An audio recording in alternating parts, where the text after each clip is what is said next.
अस्सलामुअलैकुम प्यारे दोस्तों। हज़रत मोहम्मद सल्लल्लाहु अलैहि वसल्लम के परदादा हज़रत हाशिम का असल नाम हज़रत उमर था। आप निहायत ही हसीन, बहादुर, सखी, मेहमान नवाजी और साहिब बसीरत इंसान थे।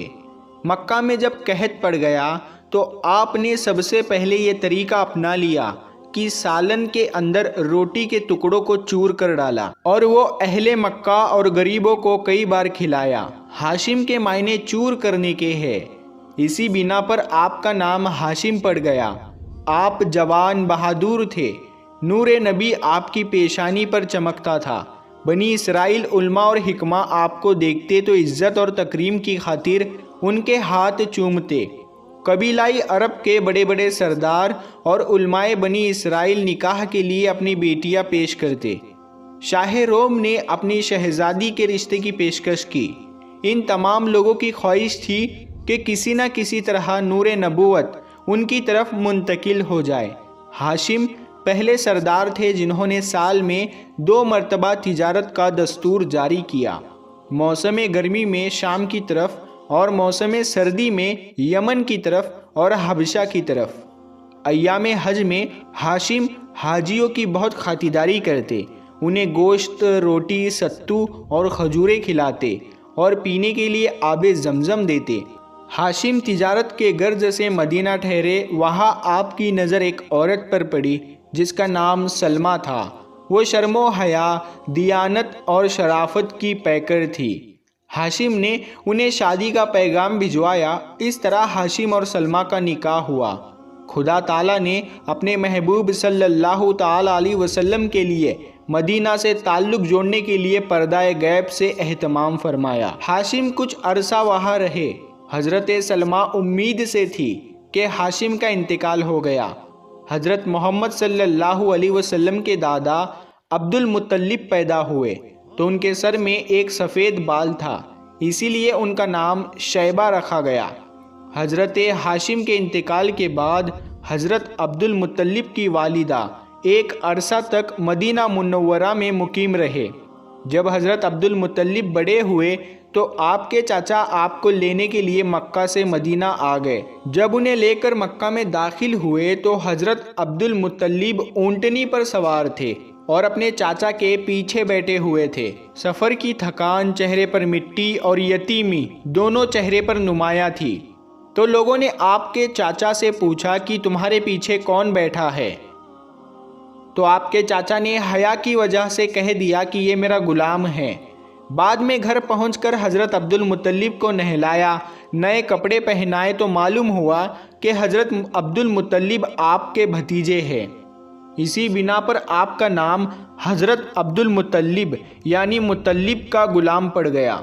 हज़रत अब्दुल मुत्तलिब बड़े हुए तो कुरैश के सरदार बने। आप हुस्नो जमाल का पैकर थे।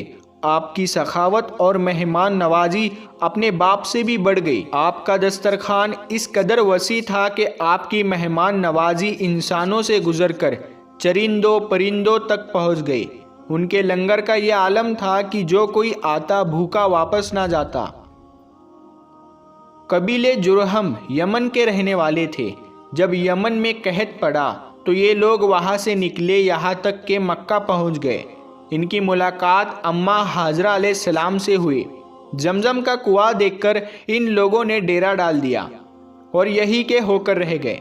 हज़रत इस्माइल अलैहिस्सलाम की शादी कबीलाए जुरहम में हुई तो ये लोग मज़ीद और बुलंदी पकड़ गए। यहाँ तक कि बनी इस्माइल कमज़ोर होते चले गए और वो लोग गालिब आ गए। हज़रत इस्माइल अलैहिस्सलाम की औलाद अरब कबीलों में बिखर गई।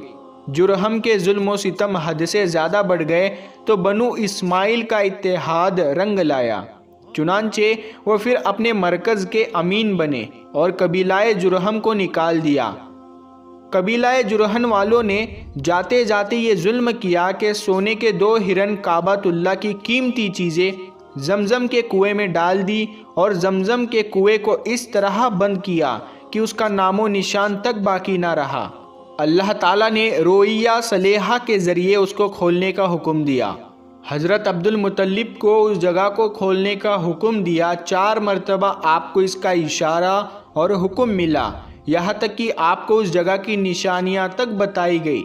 जब हज़रत अब्दुल मुत्तलिब कुआं दरियाफ्त करने के लिए बताई हुई जगह खोदने लगे तो कुरैश के लोगों ने सख्त मुखालिफत की, लेकिन आपने और आपके बेटे हारिस ने निशान के मुताबिक उस जगह को खोदना शुरू कर दिया। हज़रत अब्दुल मुत्तलिब कामयाबी से हमकिनार हुए तो अल्लाहु अकबर का नारा लगाया। बाद में कुएं के करीब हौज भी तैयार करवाए। हासिदों ने शरारत शुरू कर दी और रात के वक्त आकर जो बनाया हुआ होता है वो ख़राब करके चले जाते।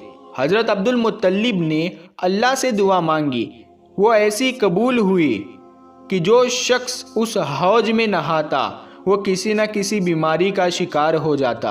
आबे ज़मज़म का कुआं खोदते वक्त हज़रत अब्दुल मुत्तलिब के साथ उनका मुआविन सिर्फ उनका बड़ा बेटा था। आपने ये दुआ मांगी, अगर अल्लाह ताला मुझे 10 बेटे इनायत फरमाए जो मेरे दस्ते बाजू बने तो मैं उनमें से एक को अल्लाह के नाम पर कुर्बान कर दूंगा। जब उनकी आरजू पूरी हो गई तो उन्होंने 10 के 10 बेटों को एक जगह जमा किया और उनके सामने अपनी नज़र की हकीकत बयान की। सबने एक आवाज़ में होकर कहा कि हम कुर्बान होने तैयार है, आप अपनी नज़र पूरी करें। चुनांचे कूरा डाला गया तो कूराए फाल हज़रत अब्दुल्ला के नाम निकला। हज़रत अब्दुल मुत्तलिब अपने अजीज़ तरीन बेटे को कुर्बान गाह की तरफ ले चले। तारीख़ में 2 रिवायतें हैं। एक तो ये है कि हज़रत अब्दुल्ला की बहनों ने वावेला किया और उन्हें बचाने के लिए हज़रत अब्दुल मुत्तलिब की मिन्नतें करने लगी। दूसरी रिवायतों के मुताबिक आपके कबीले ने सोचा कि अगर इस तरह ये रस्म चल निकली तो हर किसी को अपना अजीज़ कुर्बान करना पड़ेगा। इस तरह नस्लें इंसानी मुतआदिर होंगी। चुनांचे उन तमाम लोगों के पुरजोर इसरार पर हज़रत अब्दुल मुत्तलिब अपने इस काम से बाज आए। फिर फैसला ये हुआ कि खून बहाने पर कूड़ा डाला जाए। उस ज़माने में एक शख्स के बजाय 10 ऊंट हुआ करते थे। चुनांचे कूड़ा डाला गया तो हज़रत अब्दुल्लाह का नाम निकला। हज़रत अब्दुल मुत्तलिब 10-10 ऊंट कूड़ा डालकर निकालते गए।